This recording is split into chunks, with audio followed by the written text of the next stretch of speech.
बाबा, मुझसे बहुत बड़ी गलती हो गई। मुझे समझ नहीं आ रहा मैं क्या करूं। मुझे नहीं पता आखिर मुझसे इस तरह की उल्टी सीधी हरकतें हो कैसे जाती हैं।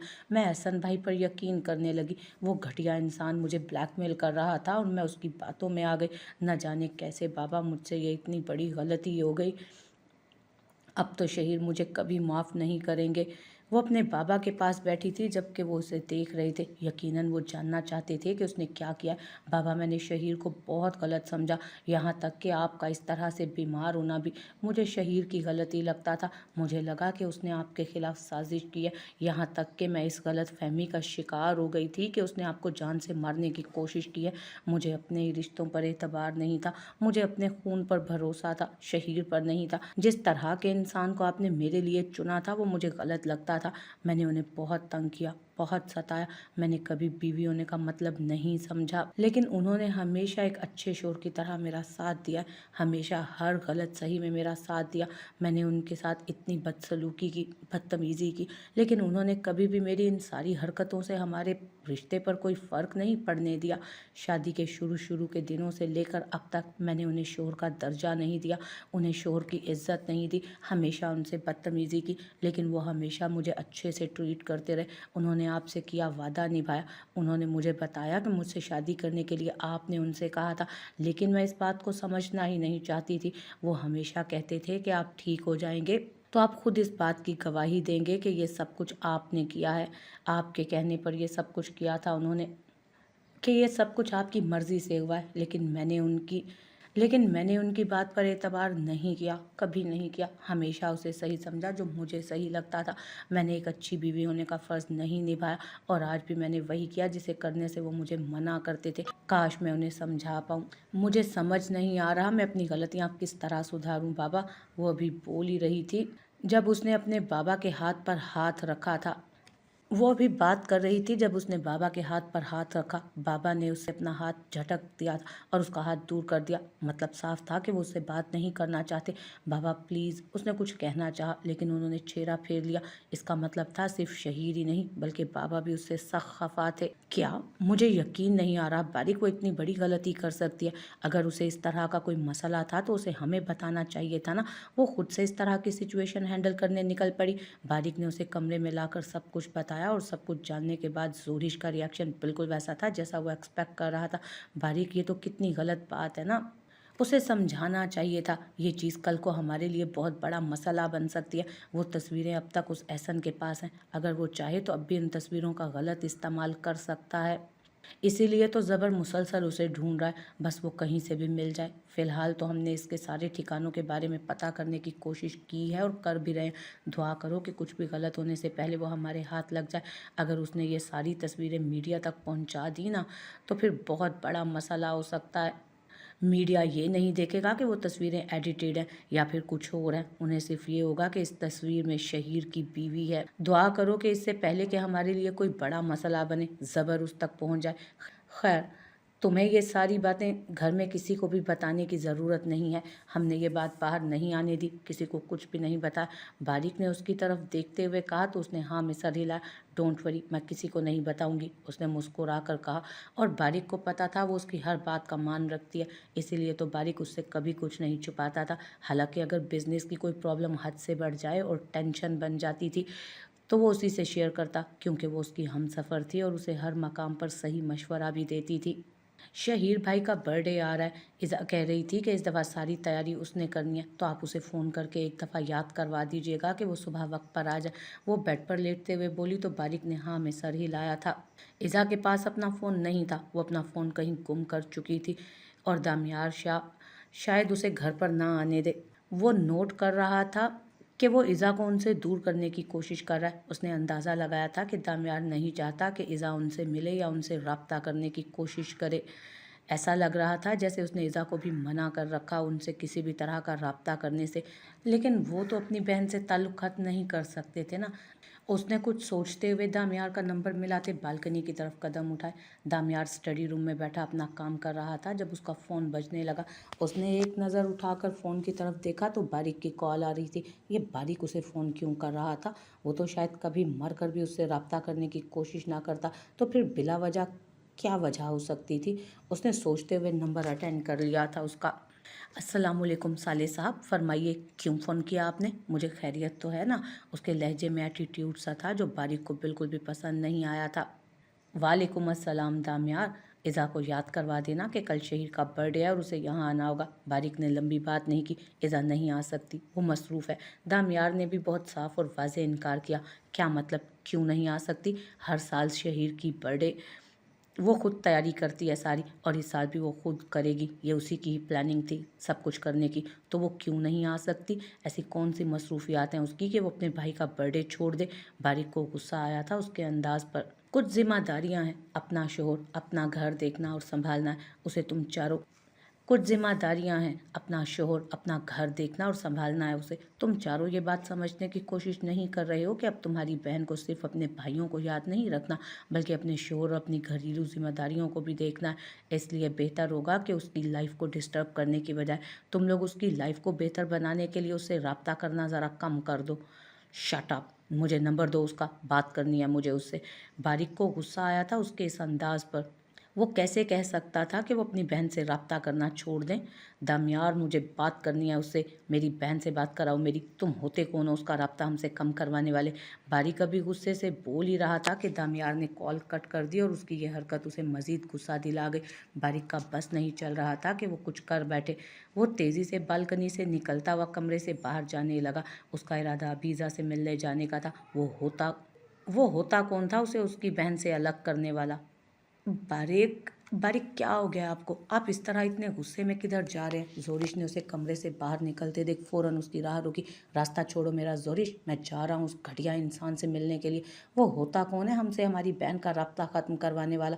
वो मुझसे कहता है कि हमें अपनी बहन से ताल्लुक़ ख़त्म कर देना चाहिए ताकि वो अपनी ज़िम्मेदारियों को देख सके, वो अपनी ज़िम्मेदारियों को निभा सके। इसलिए हमें अपनी बहन से मिलना नहीं चाहिए। वो घटिया इंसान हमें हमारी बहन से दूर करने की कोशिश कर रहा है। बारिक, मेरी बात सुने, रिलैक्स हो जाएं। आप गुस्सा मत करें प्लीज़। इस वक्त आप गुस्से में हैं, आपको कहीं भी जाने की ज़रूरत नहीं। दामियार हमसे हमारी इज़ा को हरगिज़ अलग नहीं कर सकता। दामियार क्या, ऐसी कोई हरकत कोई भी नहीं कर सकता। बिल्कुल रिलैक्स हो जाएं, यहाँ बैठें आप। वो उसे ज़बरदस्ती वापस कमरे में लाते हुए बेड पर बिठाते हुए बोली, देखें बारिक, इस वक्त हमें कोई ज़रूरत नहीं है बात को ख़राब करने की। वो दामियार चाहे कुछ भी क्यों ना कर ले, वो हमसे हमारी इज़ा को अलग नहीं कर सकता, और ना ही खुद इज़ा ऐसा होने देगी। वो भी अपने भाइयों से बहुत प्यार करती है। बेशक वो अपने शोहर का साथ दे रही है, लेकिन वो अपने भाई को हरगिज़ इग्नोर नहीं करेगी। आप खुद देखिएगा, वो सुबह यहाँ ज़रूर आएगी। वो उसे समझाने की कोशिश कर रही थी। तुम समझने की कोशिश नहीं कर रही हो जोरिश। वो मुझसे कह रहा था कि हमें इज़ा से अपना राब्ता कम कर देना चाहिए, यहाँ तक कि उसका फ़ोन तक न जाने कहाँ गुम हो गया। कल सुबह तक का वक्त दीजिए उसे, अगर इज़ा नहीं आई तो हम इज़ा को खुद लेने जाएंगे। वो उसे समझाते हुए बोल रही थी, जबकि वो कुछ हद तक उसकी बात को समझ भी गया था। हाँ, वो इतनी जल्दबाजी नहीं कर सकते थे। उनकी बहन का मामला था, जो भी था वो शख्स उसका शोहर था, और उस वक्त वो बात का बतंगड़ नहीं बना सकते थे।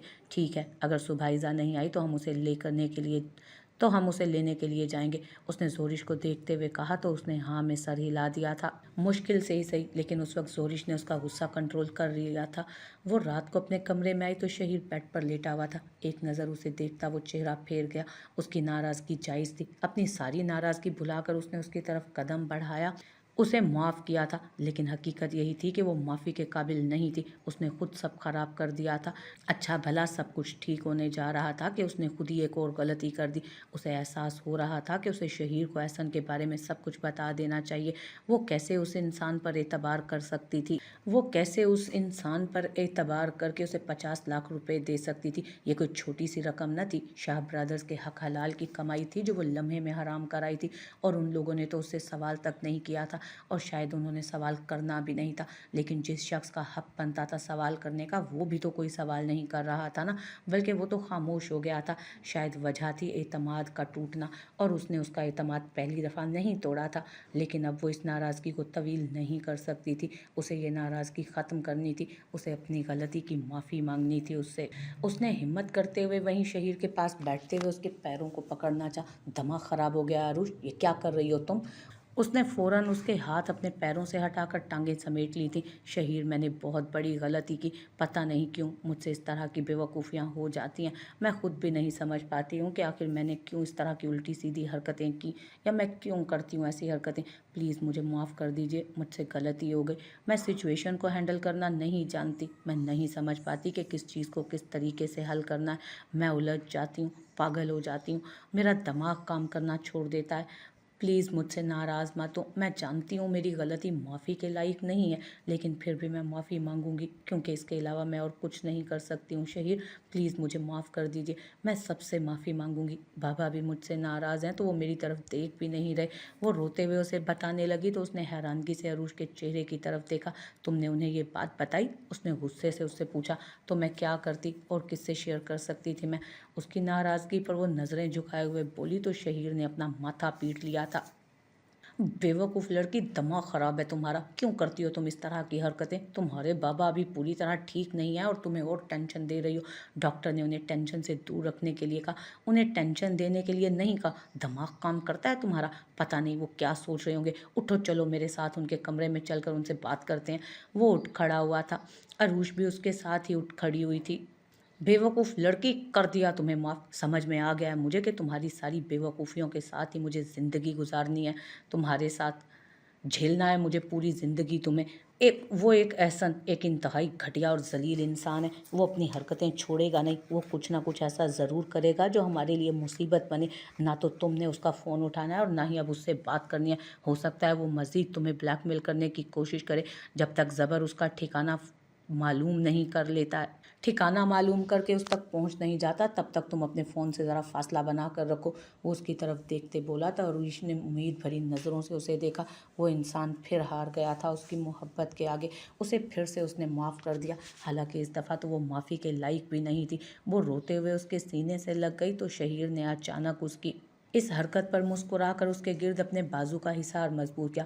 वैसे तो तुम माफ़ी के हरगिज़ लायक नहीं हो अरूष, लेकिन मैं अपने दिल का क्या करूं जो तुम्हारी तरफ खींचता है, और ऊपर से प्रेग्नेंट होकर तो तुम और भी हसीन हो। मेरा मासूम दिल तुमने अपने हुस्न के जाल में ऐसा फंसाया है कि अब तुमसे दस्तबरदारी मुमकिन ही नहीं।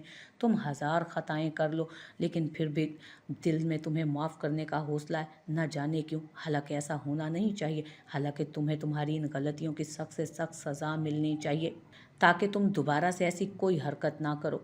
ते अपने साथ लगाए वो सरगोशीनुमा आवाज़ में बोला, जबकि अरूष उसके गिर्द अपनी बाहों का हिसार मजबूत कर गई। उसकी एक एक बात सही थी। वो ठीक कहता था। वो माफ़ी के लायक नहीं थी, लेकिन वो फिर भी उसे माफ़ कर रहा था, क्योंकि उसके शोहर का दिल बहुत बड़ा था। शहीर, हम बारिक भाई और जरान भाई के पैसे कैसे वापस करेंगे? उसे अचानक याद आया कि वो अपनी बेवकूफ़ी की नज़र 50 लाख कर चुकी थी, वो भी अपने शोहर का नहीं बल्कि उसके भाइयों का। फिक्र मत करो, मेरे भाई इतने गए गुजरे नहीं हैं कि तुमसे वो पैसे लेंगे। सदका निकल गया। चलो अब बाबा के कमरे में जाते हैं। वो मुस्कुराकर उसे रिलैक्स करता उसे लिए अपने बाबा के कमरे की तरफ बढ़ गया। सुबह होते ही इज़ा अपने घर पहुंच चुकी थी। शहीर, जो अपनी बर्थडे भूल भुलाए बैठा था, इज़ा के आते ही शोर मच चुका था। उसने आते ही हंगामा कर दिया था कि उसके भाई की सालगिरह, और मजाल है जो इज़ा के भाई की सालगिरह कोई भूल जाए। अरूष को तो खबर भी नहीं थी कि शहीर की सालगिरह, जबकि शहीर का अपना कोई इरादा नहीं था अपनी सालगिरह बच्चों की तरह सेलिब्रेट करने का। लेकिन इज़ा आई थी और उसने अपनी मर्ज़ी से ही सब कुछ करना था, तो मतलब बिल्कुल बच्चों की तरह उसका बर्थडे ज़रूर मनाया जाने वाला था। उसके आने के थोड़ी देर बाद ही ज़रान और इबादत भी आ चुके थे, और फिर इबादत और उसने शनाया और अरूष के साथ मिलकर घर को डेकोरेट किया, जबकि जोरिश ने एक खूबसूरत सा केक तैयार किया। तकरीबन सभी लोगों ने शहीर को कुछ ना कुछ तोहफे में दिया, सिवाय इज़ा के। उसका सिस्टम थोड़ा अलग था। वो अपने भाइयों की सालगिरह पर गिफ्ट देती नहीं, गिफ्ट लेती थी, और इस बर्थडे पर भी वो कुछ ना कुछ लेने ही वाली थी। अरूष खामोशी से खड़ी अपने हाथों की उंगलियों को एक दूसरे में उलझा रही थी। इस उसे ना तो शहीर के बर्थडे की खबर थी और ना ही वो उसके लिए कोई तोहफा लाई थी। अरूष, मेरा तोहफा दो, वो उसके पास आते हुए कहने लगा तो अरूष हैरानगी से उसे देखने लगी। Oh I am really sorry Shaheer, मुझे नहीं पता था, आपकी बर्थडे के बारे में कुछ भी नहीं जानती थी, इसलिए मैं आपके लिए कोई गिफ्ट नहीं ला सकी। अगर मुझे पहले पता होता तो मैं चली जाती और कुछ ना कुछ ले आती आपके लिए, लेकिन अब फ़ौरन से मैं आपको क्या गिफ्ट दूँ? वो परेशानी से उससे पूछने लगी थी। हाँ, ये तो ठीक कहा तुमने, अब तुम फ़ौरन से तो मुझे कोई गिफ्ट नहीं दे सकती हो, लेकिन गिफ्ट तो मैं लूँगा। अभी ना सही, रात को सही, गिफ्ट तो तुम्हें देना होगा। आंखों में शरारत लिए वो बोला तो अरुष निगाहें झुका गई, जबकि उसकी झुकी निगाहें तो शहीर के दिल पर जादू चला रही थी।